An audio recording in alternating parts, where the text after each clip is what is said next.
To summarise where we're at, Tony Blair comes in 1997, and then Gordon Brown accelerates this by effectively taking power away from elected representatives and giving them to experts and bureaucrats on the one side, and then unelected judges on the other side.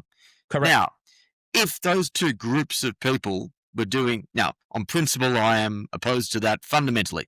But if those two groups of people were doing things which I liked, I'd have less of a problem.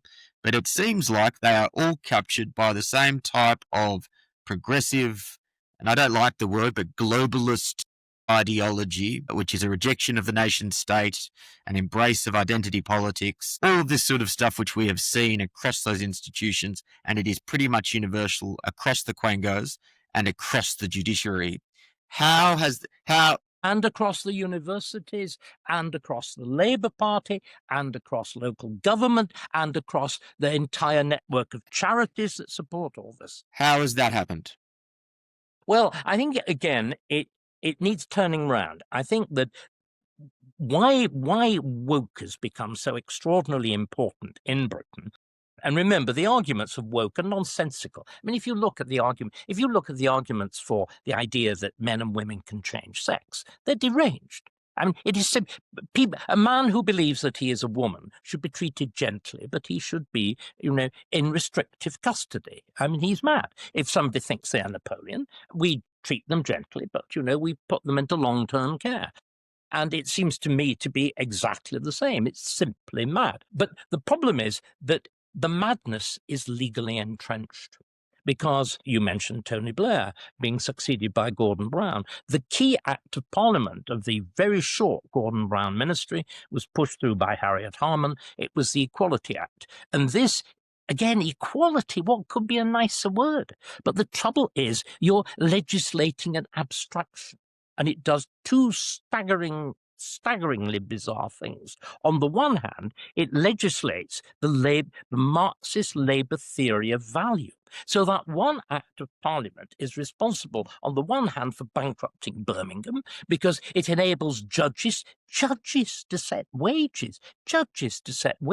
The other thing is, it is directly responsible for all our problems about transgenderism, because it's in its list of protected characteristics. One is gender, this imaginary thing in which you self-assign the externals of sexuality, and the other is sex. Now, of course, the two fight each other, and we know, and all this was predicted back in the 1790s when, remember, all these ideas are taken directly from the French Revolution. The first declaration of the rights of man in these abstract terms is French, and it was predicted precisely by a great Englishman, by Jeremy Bentham, that it would do exactly what the incorporation of the European Declaration of Human Rights into common law in 1997 did. It would set everybody against everybody else. And in other words, over race, over gender, over the two sexes, we're at perpetual war with each other because of this nonsense. It is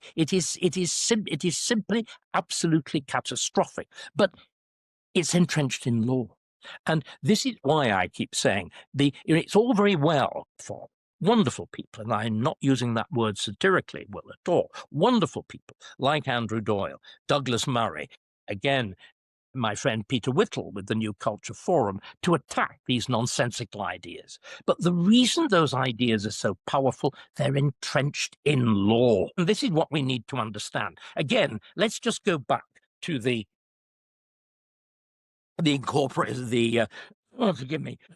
human rights law. Again, we don't understand just how utterly destructive it is. Human rights law deliberately, now let's be quite clear about this. If you think of the centerpiece of progressivism, you referred to globalism.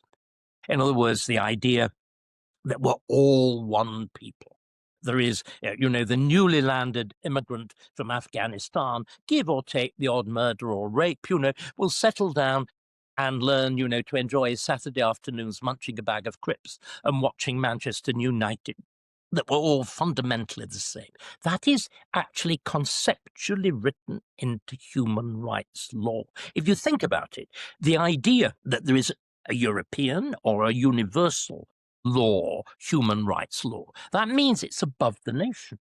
That means it's beyond the ability, as we've seen, beyond the ability of Parliament to control it. It also means that to say that you're English or British is a vulgarism, that there are no nations. We are simply one human race. It says there shouldn't actually be a frontier.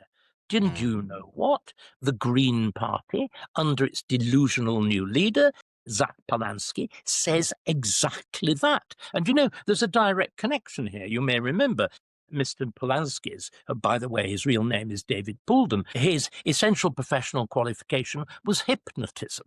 And he sold his services in Harley Street for growing ladies' breasts by thinking about it. And his views on these matters are, again, this bizarre conjuring of language. But the worst thing is, I've said that human rights law dissolves the nation state. It actually, worse is actually what the man who is responsible for incorporating all of this does to it in Britain. And again, this is done with no involvement of Parliament. It's done purely on legal authority, the legal authority of a man called Tom Bingham, who was the last senior law lord, that's to say the head of the appellate committee of the House of Lords before it was turned into the Supreme Court. And he writes a book on the rule of law, which says our law incorporates, by definition, human rights law and international law, hence the Chagos Islands nonsense. But if you look at what he says about human rights law, just let me finish, because he uses words that explain the whole of woke and explain the entire legal foundation of woke. This is what he says. And I'm quoting, and by the way, the speech was given in Australia, so it's very fitting that we're coming full circle. He says, human rights law, by definition, is anti-democratic insofar as it is counter-majoritarian. It prefers minorities to the majority, and it protects specific minorities, and he lists them. They include the Roma, the most indigestible social group. They include radical religions. Look at what's going on now in Handsworth. They include the mentally sick and the criminal. If you want to explain what's gone wrong over our inability to remove criminals, the mentally sick and whatever, and the violent illegal immigrant. And by the way, he says that exactly the same protections apply to the illegal immigrant as they do to the citizen, a deranged notion, but even worse, protecting the mentally sick. There's no accident that Ruda Cabana and Kalokane were allowed to wander free. It's written into this absurd version of law, because this, and what of course it does, Will, and you know this, the whole point about woke is it stands values on its head. It says the majority, the white majority, are wicked and must fundamentally defer to the black and brown minority, who intrinsically are superior. Well, do you know what? That's exactly what Bingham said the purpose of human rights law was. And this is why we cannot get rid of it without exactly what I'm talking about, the great repeal of the Blairite restoration, the Blairite legislation. Until that's done, we're footling at the margins.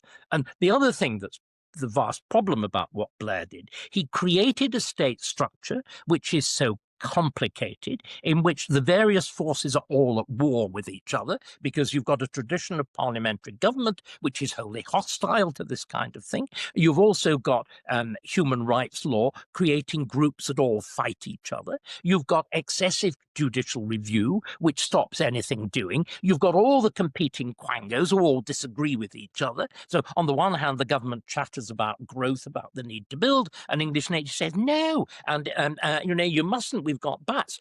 Climate change says, no, we've got to prioritize this, that, and the other. And so even when you've got somebody like, remember, it's very important to understand, Keir Starmer, you talked at the beginning about the values of what Michael Gove wonderfully called the blob, the people who run the Quangos, the people who run the Labour Party, the people who run the BBC, the people who run the judiciary. Outrageously, it is now a condition of being a barrister that you actively support DEI, diversity, equality, and inclusion. What we've done, in other words, is to pervert our entire structure to support the perversions of woke. And so until we undo the legal structure, we can never break these bonds. But the staggering thing is that even Keir Starmer sort of understands this. Why do you have a government, is it 168 majority, is incapable of doing anything?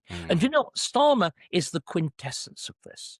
Starmer is at the heart, he is a human rights lawyer, and he is part of a close-knit group of human rights lawyers. We've just mentioned the Chagos Islands. The man, the QC, the KC, who acts for the Mauritius, that's to say, for a hostile government, is called Philippe Sands. He is the man who outrageously, when Britain lost in the International Court of Justice, toasted the humiliation of his own country. That is treason. But let me finish, because it's really important we establish the degrees of connection. Who wrote Tom Bingham's obituary?